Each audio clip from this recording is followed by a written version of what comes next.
Hey, BNN Squad. I hope you're ready for a mind-blowing tale today. This story has so many twists that will leave you on the edge of your seat. Let's begin today's interesting story. I never imagined I would find myself in this situation. Life has a way of shattering even the most carefully constructed illusions, and my world came crashing down a way I could never have anticipated. It all began with something as seemingly insignificant as a missing watch. One morning, I noticed it was gone from its usual spot on the dresser. At first, I brushed it off, thinking I must have misplaced it. But as the days went by, the nagging feeling that something was off grew stronger. It wasn't just the watch. It was the way Grace had been acting lately. She seemed distant, preoccupied, and at times almost secretive. I tried to push the thoughts away, to convince myself that I was overthinking, but the unease lingered. We had met over a decade ago at church, and our love story had always felt like something out of fairy tale. Grace was vibrant, full of life, and had a passion for cooking that drew me to her. She worked in the culinary industry, and I admired her dedication and talent. When our first child was born, we decided it would be best for her to become a stay-at-home mom. I was grateful for the life we had built together, a home filled with laughter, love, and the pitter-patter of little feet. But as time went on, the cracks began to show. The whispers of doubt that started as a faint murmur grew louder, impossible to ignore. The missing watch was a tipping point. I couldn't shake the feeling that something was wrong, and I needed answers. Installing home security cameras seemed like a logical step, a way to ease my mind and ensure our family's safety.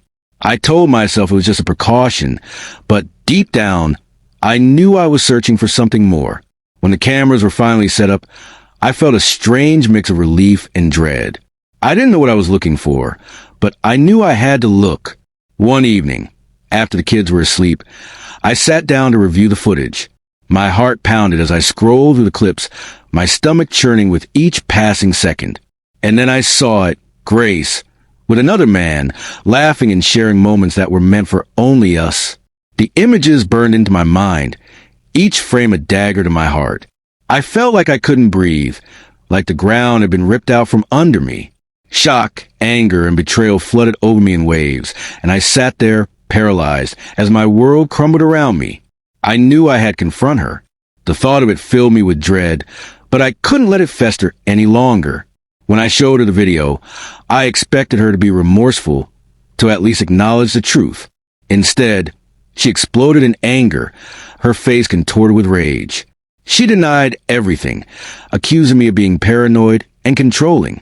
In a fit of fury, she grabbed my phone and smashed it against the wall, the device that held the evidence of her betrayal, now shattered into pieces. I stood there, stunned and heartbroken, staring at the woman I thought I knew. She had become someone unrecognizable, a stranger in the place of the person I had loved for so many years. In the days that followed, I wrestled with my emotions. Part of me wanted to forgive her, to believe that we could move past this and rebuild what we had lost. But deep down, I knew that trust had been irreparably broken. The foundation of our marriage had crumbled, and no amount of effort could repair it. I made the difficult decision to pursue a divorce, a choice that filled me with dread, but also a strange sense of relief. I couldn't continue living in the shadow of her infidelity, pretending that everything was okay when it wasn't. The divorce proceedings were nothing short of contentious. Grace was relentless in her pursuit of as much as she could get: alimony, child support, the house. It was painful to see her fight for financial gain rather than focusing on the well-being of our children. I tried to remain level-headed, to prioritize what was best for them amidst the chaos, but it was a constant battle. Every conversation felt like a minefield. Every negotiation a reminder how far we had fallen from the love we once shared. Eventually, we settled on a 50-50 custody arrangement.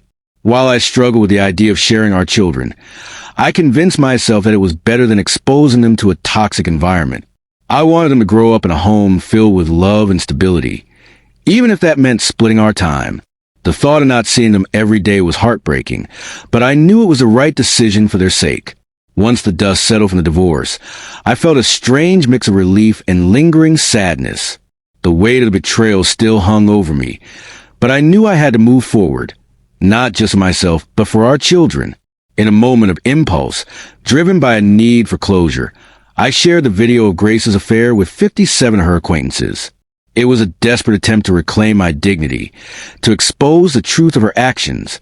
I knew it was a risky move, but I couldn't bear the thought of her rewriting the narrative, of painting me as a villain in a story where I had been the one betrayed. Now, as I focus on rebuilding my life, I find solace in the little moments with my kids. Their laughter, their hugs, their innocent questions about the world. They remind me of what truly matters. I strive to create a peaceful home for them, one where they feel loved and safe. The road ahead is uncertain, and there are days when the weight of it all feels overwhelming. But I'm determined to navigate it with strength and resilience, knowing that I can create a brighter future for us all. Life may have shattered my illusions, but it also gave me the opportunity to rebuild something stronger, something real, and for that, I am grateful.